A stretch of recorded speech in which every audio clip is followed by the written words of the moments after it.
Este videocast discute a legalização do uso da cannabis de forma medicinal. A RIC Podcasts apresenta A Planta que Cura, Cannabis Medicinal. Apresentado por Guilherme Rivaroli. Episódio de hoje, Cannabis e a Epilepsia. Oi, gente, tudo bem? Olha, no episódio de hoje nós vamos conversar sobre a epilepsia e essa relação com a cannabis medicinal. É isso que a gente vem tratando. Você sabe que o nosso assunto é exatamente esse: a planta que cura, cannabis medicinal.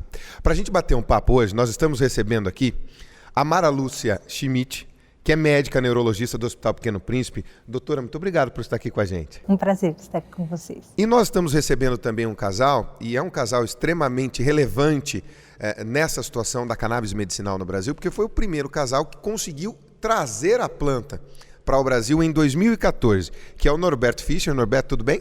Tudo bem, prazer e muito obrigado pelo convite. E a Catiele Fischer. Tudo bem, Catiele? Tudo ótimo. Nós vamos tirar só um pouco aqui dessas coisas mais formais, a Cátia, a doutora Mara, também o Fischer conversando aqui com a gente. Eles são pais da Anne, e a história da Anne é que é absolutamente relevante para esse nosso episódio de hoje. E é exatamente sobre isso que a gente vai conversar. Cati, qual é a história da sua filha? Como a cannabis em si, né? Vamos usar aqui a cannabis, entra na vida de vocês? Entrou em 2013, quando a Anne estava totalmente descompensada da epilepsia.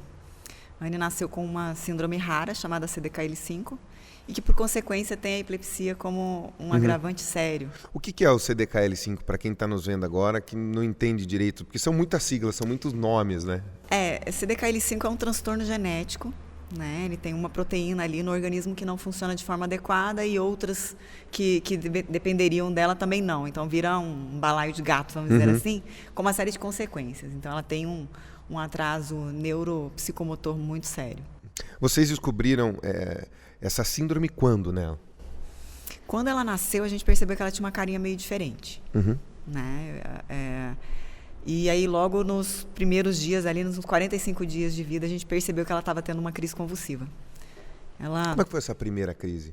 Porque quando a gente fala em convulsão, a gente falando parece que já é um sopro, a gente não respira direito, mas só de falar. Como é que foi essa primeira crise? Rivas, foi assim, muito estranho, porque por algum motivo eu sabia o que era uma convulsão, não sei como, mas assim, ela estava no meu colo, aí ela revirou o olhinho assim para cima e espalmou o bracinho. Eu olhei aquilo, achei esquisito, falei, isso aqui parece uma convulsão, foi o primeiro pensamento. Aí veio o segundo, né? Imagina, isso aí é dela. Isso aí é uma convulsão, imagina, essa coisa que acontece com o filho de alguém que você ouviu falar, não é com o seu nenezinho ali, né? Sim. Então, a princípio, foi uma negação, assim. Aí, logo em seguida, não me lembro quanto tempo ao certo, ela fez de novo. E aí, a gente realmente começou a correr atrás, porque tinha alguma coisa errada com ela era diferente. Como é que para uma mãe ter essa percepção? Há alguma coisa que eu preciso reagir? Essa questão de aceitação, né? Porque, assim, a princípio, você nega. É um processo, assim como o luto, sabe? Você tem várias etapas para serem cumpridas, assim, né? Quando você dá de cara com uma situação dessas, primeiro você vem com a negação, você fala, não, isso não é uma coisa que está acontecendo comigo. Depois você vem uma revolta, fala, não, por que isso está acontecendo comigo? E aí depois vem a aceitação de, tá bom, está acontecendo, então vamos ver o que a gente pode fazer para melhorar essa situação. Né? Todo um processo. Mas é um processo muito doloroso e que cada um tem o seu tempo diferente. Fischer, você, claro, acompanhou tudo isso a par e passo e vocês resolveram trazer a cannabis para o Brasil. Como é que chega essa indicação para vocês? Como é que foram as primeiras vezes que vocês trouxeram a planta para cá para efetivamente usar com a sua filha? E é interessante da gente falando aqui, os olhos dos dois assim ficam marejados de lembrar das coisas aí como aconteceram. Como é que foi isso para você? Lembrar assim, de alguns desses fatos, de fato é marcante, mexe muito com o sentimento.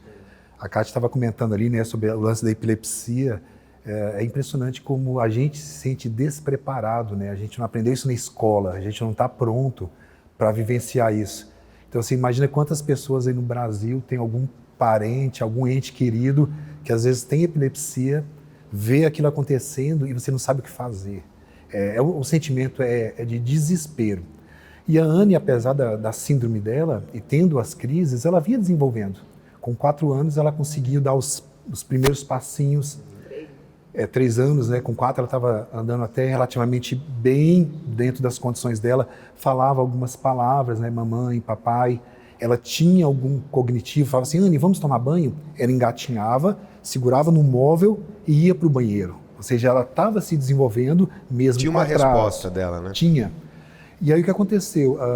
Quando ela fez 4 anos, exatamente com os 4 anos, ela aumentou o número de crises, de quantidade de crises e intensidade, e ela começou a regredir tudo aquilo que ela tinha demorado anos para aprender. Vamos entender aqui, quando vocês falam em quantidade de crises, chegava a quantas crises num dia? A gente está falando de 80 crises por semana. Por semana? Por semana.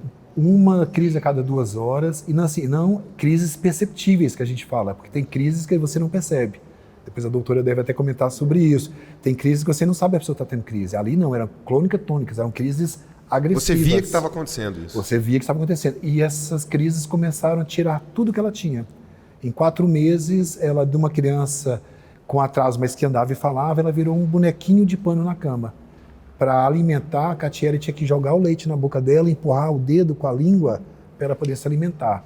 E virar ela de lado para ela não virar ferida, né? Porque ela não se movimentava mais. Quer dizer, as reações mecânicas do dia a dia, as espontâneas que a gente tem, que são intuitivas, ela já não tinha mais. Não, ela não se mexia mais. E aí, nesse desespero, a gente tentando entender um pouco do que estava acontecendo, a Catiele viu um post de um americano que tinha uma filha com a mesma síndrome.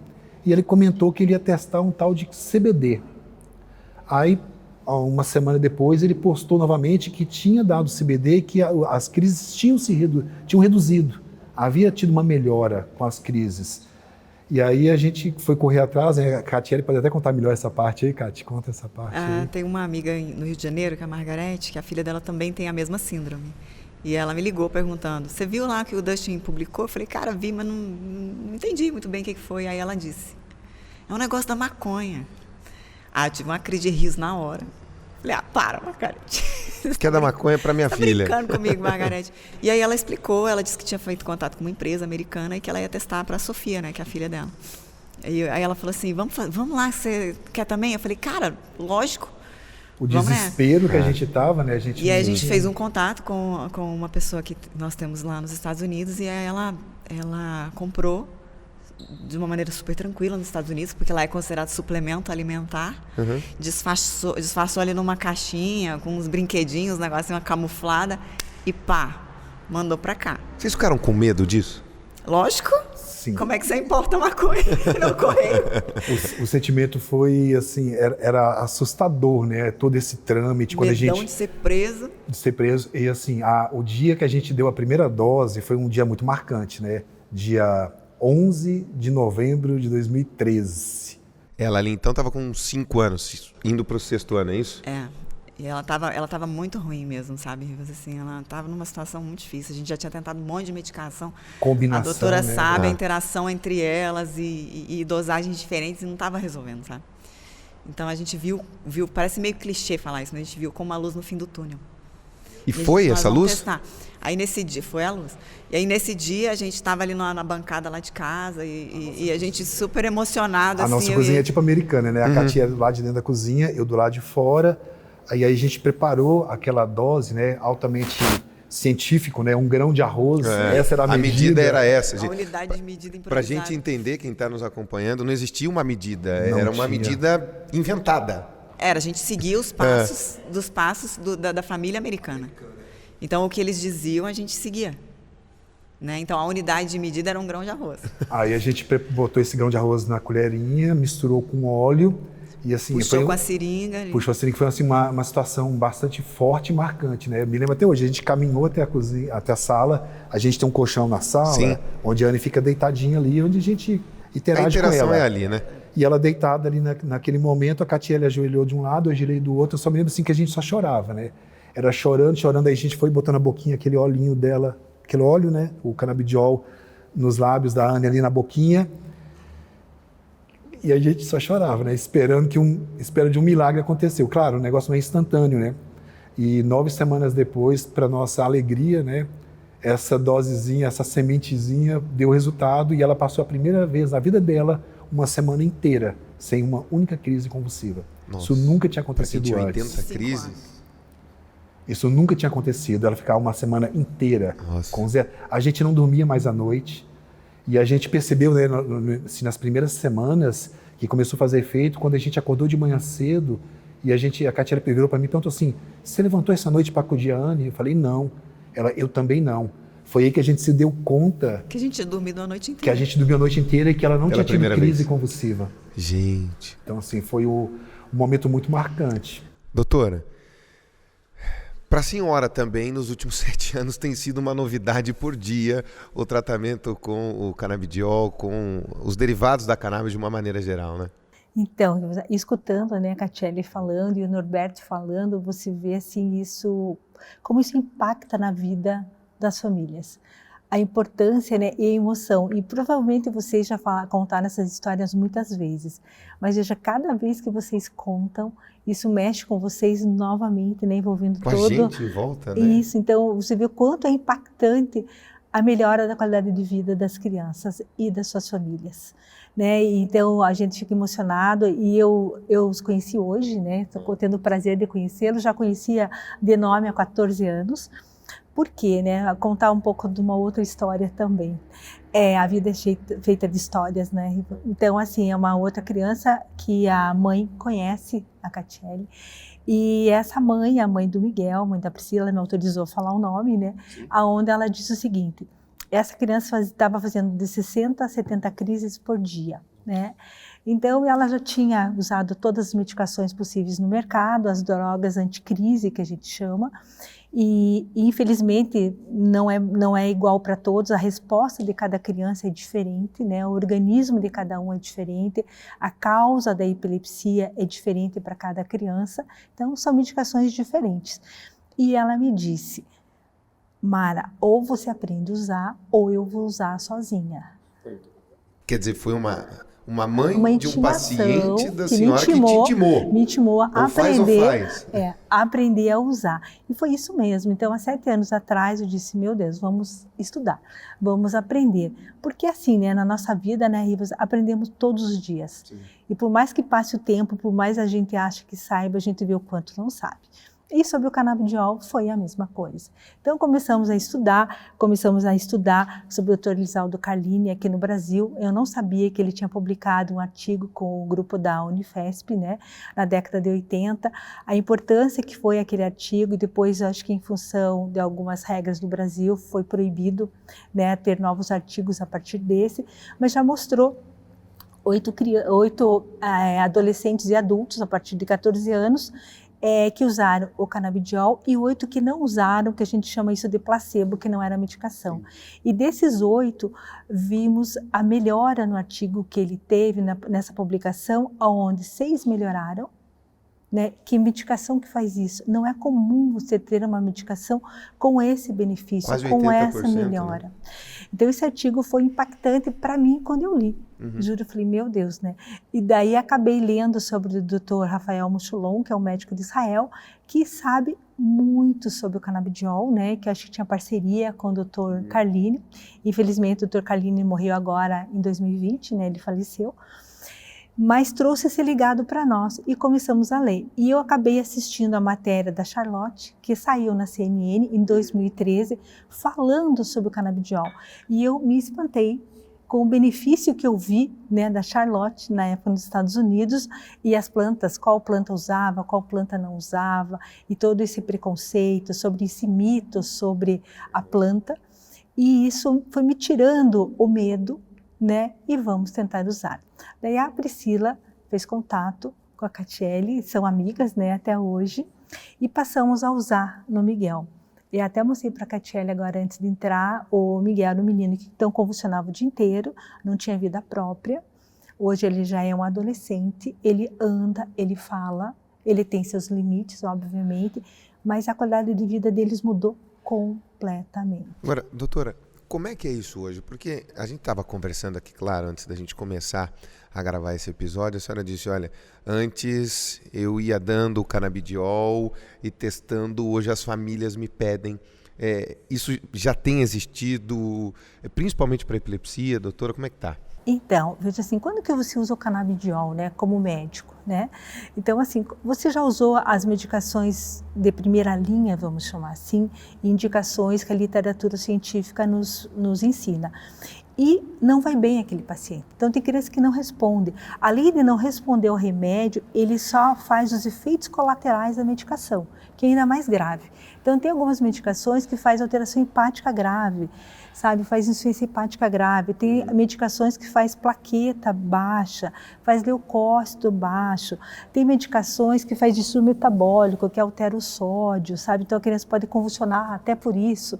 E tem medicações que sedam muito a criança. E tem outras medicações que acumulam muita secreção nessa criança. Então, dependendo desses efeitos colaterais, você diz, já usei quase tudo que eu podia. Né? Então, mãe, há 7 anos atrás, até 5 anos atrás, a gente falava, tem uma medicação no mercado, né? Tem algo novo aí. Tem algo novo, o que a senhora acha? Mãe, né? Será? Olha, já tenho mãe que usa, se a senhora quiser conversar com ela, né? Porque a voz da mãe é muito mais validada do que a voz do médico, né? Por quê? E isso é importante, e eu não acho isso tão ruim, porque você vive isso. Né? A mãe diz assim, é o meu filho, não é mais um paciente. E é uma, né? uma aproximação de empatia, Muito, né, doutora? De quem vive a mesma situação. A mesma né? situação. Então, eu acho isso muito bom, esses grupos de mãe, essa interação. Eu acho a tecnologia, esses grupos, né, que você tem de redes sociais, eu acho que movimentou muito. Tanto positivamente como negativamente, dependendo da situação. Mas, então, isso mudou muito, sabe? Então, hoje... Então, veja, quando eu comecei a usar isso, era assim, né, é quase um ritual você falar, introduzir isso com as famílias. Tinha que ter um approach diferente. Diferente, cheio de dedos para você conversar. Hoje não. Hoje a maioria chega para mim, né, às vezes está começando com a primeira medicação. Doutora, o que você acha do canabidiol? Né? Então, eles já chegam propondo isso, o uso da medicação. E daí nós temos alguns entraves. Vamos usar então isso. Qual que são os entraves, né? O custo da medicação. O canabidiol é elevado, ele não é um custo baixo, não é todo mundo que pode usar o canabidiol. A senhora tem que fazer um trabalho também olhando o social da família, né, doutora? Exatamente. Você diz assim, qual medicação você prescreve? Não, hoje no Brasil, até onde eu sei, tem mais de 60 empresas, produtos entrando no mercado brasileiro. Então, isso está entrando de uma maneira assim, avassaladora, que é positivo, eu acho, né? Porque existem vários tipos de medicação. O canabidiol não é um só, né? Não existe só uma substância em vários produtos desses que existem no Brasil. Então, isso também está gerando, a gente sempre tendo que aprender que substância tem dessa medicação, desse laboratório X. Então, eu tenho que tentar saber qual é a concentração, qual é o tipo do canabinoide que tem ali, que eu não sei muitas vezes, então eu tenho que aprender. E o custo de tudo isso? Vocês pegam uma família que tem um baixo poder econômico, como que eu vou, às vezes, falar para ela dar uma receita onde ela vai pagar 2.000, 2.400 esse frasco de remédio? Vai todo o dinheiro da família ali. Né? E você deixa a família numa situação muito ruim, sabe? Que é você deixar o pai se sentindo humilhado, constrangido. Culpado, né? Culpado por ele não poder dar o tratamento que seria o ideal para o seu filho. Então, isso é terrível de você falar. Então, às vezes, você diz, existe esse remédio no mercado. Vamos tentar outro primeiro, que você compra na farmácia, que tem na unidade básica de saúde, que você tem acessibilidade a esse remédio. Se não der, nós tentamos novamente. Então, você acaba fazendo todo esse mercado para poder introduzir a medicação ao paciente. Agora, vocês passaram por essa experiência, né? Tiveram que trazer de fora, já ficaram em salinhas de Polícia Federal, chegando em lugares em que eram apontados, sim, como alguém que estivesse trazendo algo irregular ou levando algo irregular. Qual é a realidade de vocês hoje na busca pelo remédio? Esse lance da salinha é interessante, né? Porque quando a gente foi fazer o visto para ir para os Estados Unidos passear, ele inicialmente foi negado por tráfico internacional de produtos químicos. Nossa. Porque até então, né, o canabidiol não era regulamentado no Brasil, né, não estava liberado. Meliantes. Então a gente é meliante. Mas depois a gente conseguiu reverter, né, o pessoal lá fizeram um trabalho bem profundo de pesquisa, verificaram que a gente estava trazendo para uso medicinal para o bem, não era um tráfico. Então hoje a gente conseguiu o visto, tá bem tranquilo. Mas foram momentos interessantes, a gente pode dizer, né? Passar por essa transformação da sociedade. A doutora está falando aqui na parte de prescrição, né? Esse assunto ele evoluiu no Brasil de forma tão rápida. Estava até conversando com a Catiele que a gente, no início, a receita, quando o médico ia prescrever, para a gente mandar para a Anvisa autorizar a importação, o médico botava assim, dê 2 centímetros de canabidiol por dia. É por metragem. Por metragem, é por centímetros, né? Seja, como o conhecimento evoluiu, né? E assim, é até bacana, o próprio CFM hoje, assim, hoje não, há alguns anos ele autorizou os médicos a prescreverem. Isso é fruto também de um debate da sociedade, dos próprios médicos, né, começaram a pesquisar, estudar e pressionam também, né, hoje o conselho para que esse assunto seja debatido também entre os médicos. E em 2013, assim, a importação realmente, depois que a Anvisa reclassificou, era possível, mas ela era muito difícil. Burocrático e caro. Porque a gente precisava entrar com um pedido para a Anvisa autorizar a importação e depois que você tivesse esse ofício, você fazia a importação. Quando chegava no Brasil, precisava de fazer um desembaraço aduaneiro, porque na nota fiscal ele vinha como suplemento alimentar. E tudo que é suplemento alimentar, quando chega no Brasil, ele é tarifado. Então, a taxação é grande, né? Era 60% de imposto, mais 18% de ICMS. Nossa. Sobre a nota fiscal. Ou seja, o que já é inviável de ser caro para algumas famílias, torna-se impossível. Aí, na época, a gente tinha que contratar um despachante ou então ir até Viracopos para fazer esse desembaraço aduaneiro. A gente conseguiu um avanço com relação a isso, indo na Receita Federal e tentando fazer um novo protocolo para esse tipo de situação, porque eles também não sabiam como lidar com isso. Então, foi feito. Hoje em dia, a gente consegue fazer a importação. A Anvisa faz uma autorização um pouco mais rápida do que era. Isso, quando chega no aeroporto, ele já entra no protocolo e as pessoas recebem por... O processo é um pouco mais rápido. Sim. Chega por courrier em casa. Hoje vocês têm recebido pelo Sistema Único de Saúde ou vocês pagam a Anvisa? Como é que é? A gente paga. Mas tem uma liberação hoje para fazer isso. A Anvisa liberou essa importação. Isso, a Anvisa libera. Em Brasília, a gente conseguiu uma lei distrital e nessa lei o canabidiol é disponibilizado na farmácia de alto custo. Sim. Mas isso é só em Brasília. A gente não viu isso em outro estado ainda, essa liberação. Mas em Brasília a gente já tem essa lei lá. A doutora passa por essa experiência, em alguns lugares aqui é muito de promotor para promotor pedindo, que é uma grande dificuldade, que vocês passaram, que muita gente passa. Agora, doutora, hoje o CFM... autoriza vocês a receitarem esses remédios. Como é que estão os seus pacientes? Porque a senhora falou assim, às vezes uma pequena evolução para quem tinha até 80, 60, 80 crises epiléticas, né? Aqui usando o popularesco a gente chama de ataques epiléticos, mas de crises epiléticas, passar a não ter e conseguir ter uma autonomia já é uma evolução descomunal, né, doutora? Sim, sem dúvida. Veja aí. Então, hoje, graças a eu falar com a Catiele, Norberto, não tem como não falar, né? E aos briguentos aos briguentos do Brasil, né? Aos briguentos do Brasil, a gente conseguiu isso. Né? Então, assim, a gente ficou muito feliz quando conseguiu esse movimento de pais e mães que a gente tem. Eu acho que é importante, e não só no Brasil, a gente vê nos Estados Unidos também, esse movimento muito é de pais e mães que conseguem medicações para o seu filho, tratamentos adequados para os seus filhos, e aqui não foi diferente. Então, graças a eles, a gente teve a Priscila, que daí deu essa força também, essa briga total, e conseguiram trazer as medicações para o país e a liberação da Anvisa. A partir do momento que foi liberada da Anvisa, o Conselho Federal de Medicina passou o uso compassivo do canabidiol. Quer dizer isso, doutora? O uso compassivo é que você pode usar a medicação, mas ainda não foi liberado pela Anvisa, não foi total conhecimento da Anvisa sobre como a droga funciona. É como se fosse algo... eu permito experimental. Estamos testando ainda e vendo se vai ser viável ou não. Só não é ilegal mais. Só não é mais ilegal. Então, a partir desse momento, foi fantástico a gente poder usar. Então, nos deu liberdade, porque nós também, como médicos, quando você receitava, como diz o Norberto, os 2 centímetros, a gente não sabia como receitar. Porque nós não sabíamos a posologia, isto é, a dose para você usar. Então, a gente não tinha dose. Veja, a partir de alguns trabalhos do Dr. Devinsky dos Estados Unidos, né, que foi para algumas doenças que hoje já tem protocolado, é a primeira escolha o canabidiol para 3 tipos de doenças, a gente já tem isso, veio a dosagem. Então, veio 2,5 miligramas na primeira semana. Então, hoje a gente sabe como usar isso. Então, trouxe um alento para nós médicos que veio a parte científica, porque antes a gente usava empiricamente, né? E a gente passou a ter uma ciência que regula e nos ensina como usar adequadamente a medicação. E a evolução, ela é flagrante. E também a questão da interação medicamentosa, né? Hoje já se sabe um pouco mais da interação com os benzodiazepínicos, né? Vocês tiveram uma dificuldade dessa com a Anne, né? Dessa interação medicamentosa, como é que foi?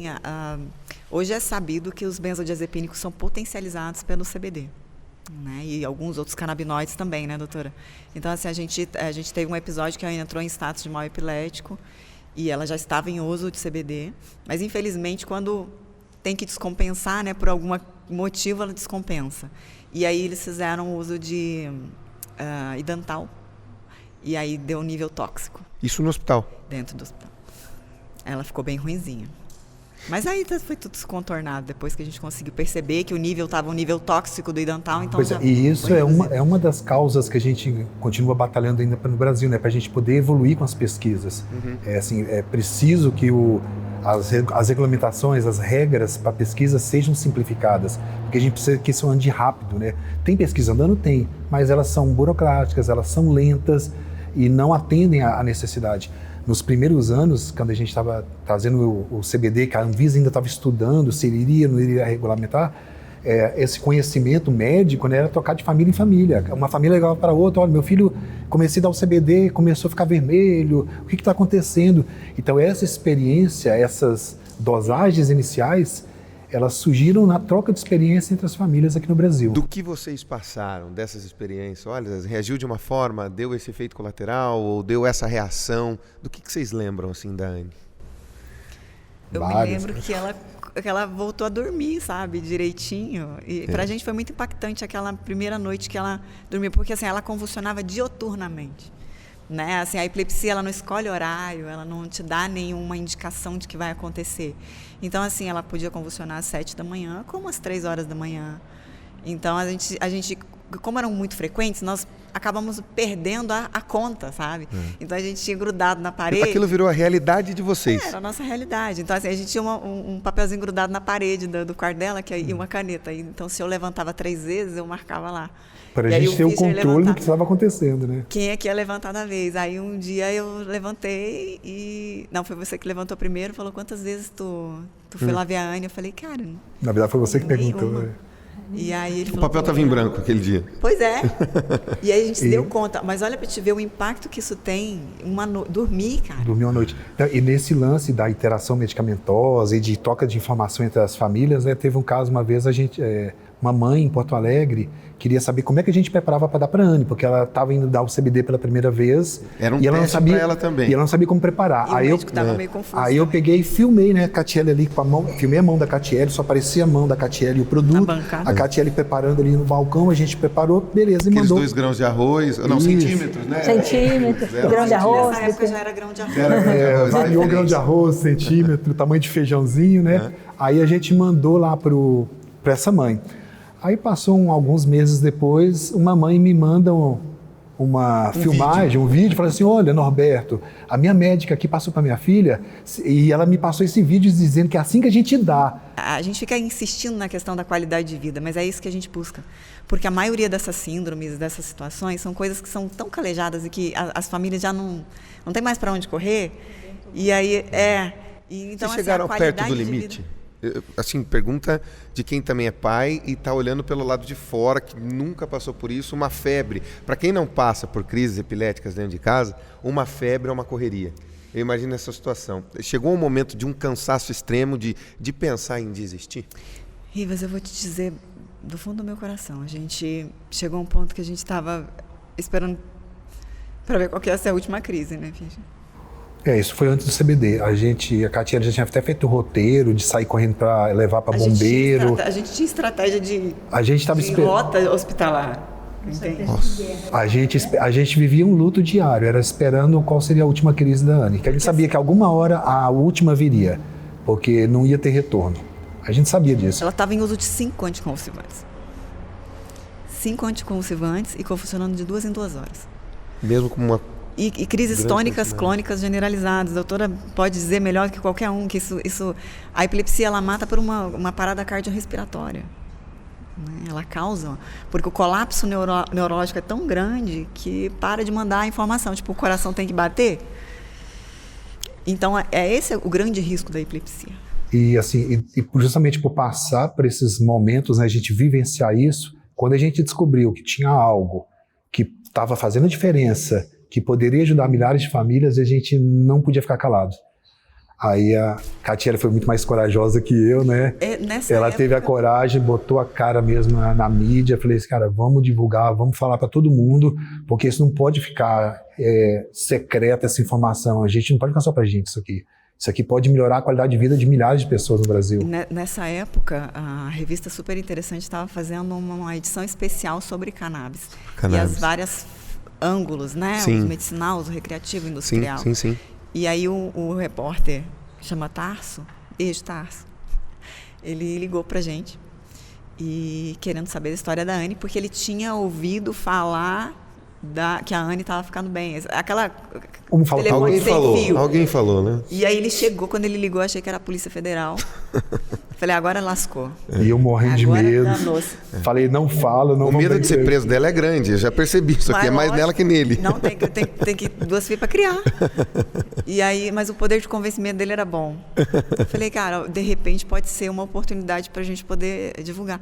Então saiu a edição da Super Interessante, aí foi um boom. Mudou assim. Completamente a visão, né? Foi porque teve um alcance grande. Aí logo em seguida veio as reportagens do Fantástico. E quando saiu no Fantástico, aí essa demanda social explodiu, né? Que foi que gerou a pressão na Anvisa. Isso em que ano, mais ou menos, você lembra? 2013, 14? 2013. Eu tenho essa Super Interessante. Eu tenho. Aham. Eu sou do Guia do Mochiloso, como é que é? Do Curioso das Galáxias, eu tô no meio disso aí. Esse boom todo foi em 2014, né? E assim, em 2015, quando foi reclassificado, foi até uma coisa muito bonita, isso aí foi bacana, que o presidente da Anvisa, então, à época, na hora que ele foi falar sobre a reclassificação, ele comentou que era a primeira vez que a agência estava se reposicionando, não por estar sendo pautado por uma indústria farmacêutica, mas por uma demanda social. E isso foi muito bacana de ouvir, saber que assim, pessoas comuns, né, cidadãos, conseguem fazer mudanças, né? Isso é legal. Gente, o nome do nosso podcast aqui, da nossa série é A Planta que Cura, a Cannabis Medicinal. Eu vou começar pela doutora. Doutora, cura, o que ela faz com o paciente?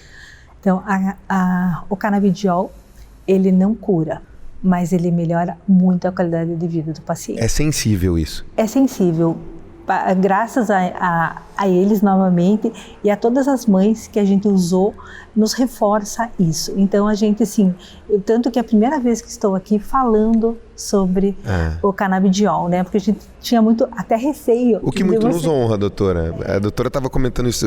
Havia essa dificuldade de falar, Havia essa dificuldade de falar. Então hoje a gente fala que o canabidiol realmente melhora. Então ele não cura. Ele é nós temos que lembrar que ele é uma medicação, que não é todo organismo que responde. É um remédio que pode fazer bem para um e não fazer bem para o outro. Então isso não tira nem o mérito, né, da medicação e nem contradiz para você não usar a medicação. É mais um remédio que entrou no mercado e que tem assim, uma evolução muito favorável para o tratamento das crianças com epilepsia. Vocês, casal, é a mesma pergunta. Eu vou começar pelo Fischer e vou encerrar depois com a Kátia. E aí? Assim, a Anne, eu acho que dificilmente ela vai ter uma cura, né? Porque assim, a medicina vai ter que evoluir muito para ter uma cura. Então, para a Anne, a cannabis não é uma cura. Mas assim, eu acho que o espectro de uso hoje da planta é bastante grande. Então, assim, a gente já ouve falar de estudos sendo feitos em cima de tumores que conseguem ser revertidos com o uso de altas doses de CBD. Então, assim, talvez no caso da Anne possa não ser a cura, mas para outras situações, para outras aplicações, ela pode talvez sim ser chamada de uma cura.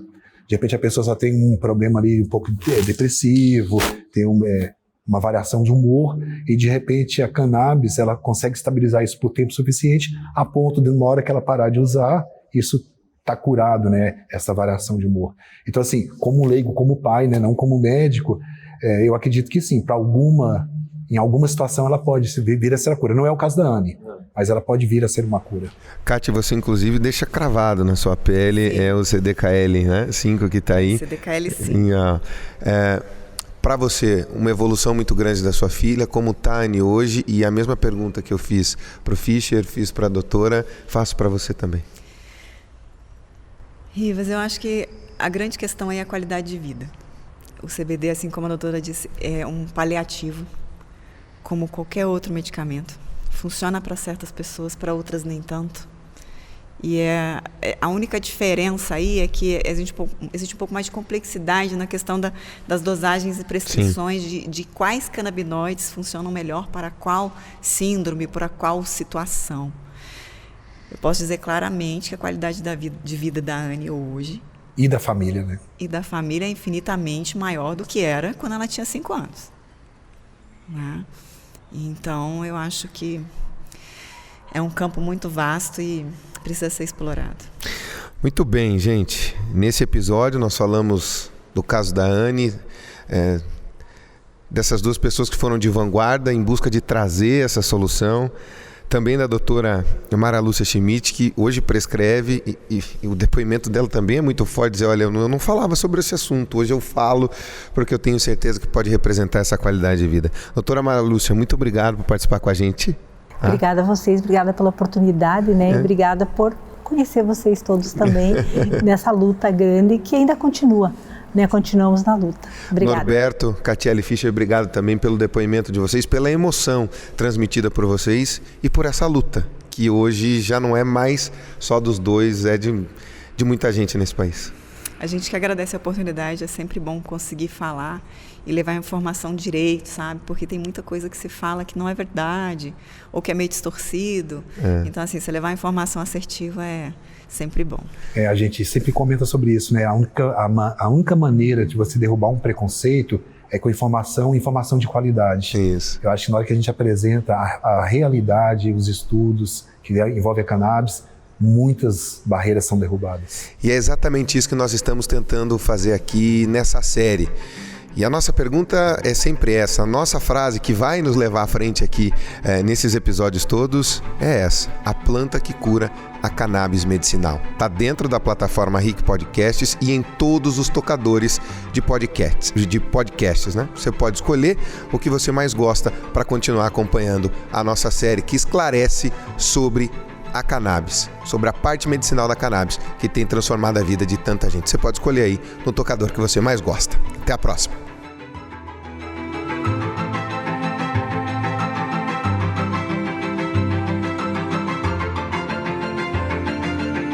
Mais uma produção RIC Podcasts, uma empresa do Grupo RIC.